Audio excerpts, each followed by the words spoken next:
Hello అండి, ఈరోజు మన recipe hotel style potato Puri కూర.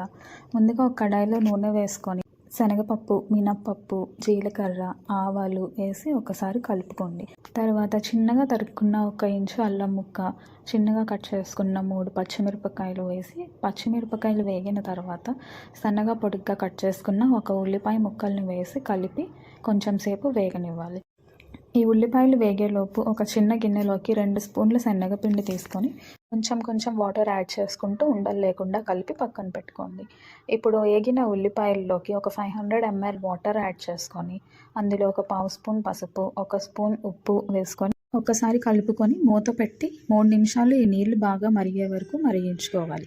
తర్వాత ఇందులో ముందుగా ఉడకపెట్టిన 2 బంగాళదుంపలని మెత్తగా స్మాష్ చేసుకొని వేసుకొని ఒకసారి కలిపి మూత పెట్టి ఒక 2 నిమిషాలు బంగాళదుంపలను ఉడికించుకోవాలి.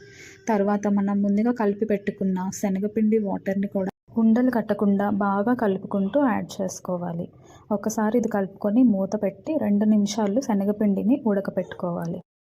తర్వాత మూత తీసి ఒకసారి కలుపుకొని మనకు కావాల్సిన కన్సిస్టెన్సీ వచ్చిన తర్వాత కొంచెం సన్నగా తరుక్కున్న కొత్తిమీరను వేసి స్టవ్ ఆఫ్ చేసేసుకోవాలి. అండి, ఎంతో ఈజీ అయిన హోటల్ స్టైల్ పొటాటో వేసిన పూరీ కూర రెడీ. ఇష్టం ఉన్న వాళ్ళు సర్వ్ చేసుకునే ముందు కొంచెం నిమ్మకాయని పిండుకొని కూడా సర్వ్ చేసుకోవచ్చు. ఛానల్ని సబ్స్క్రైబ్ చేసుకోవడం మర్చిపోకండి.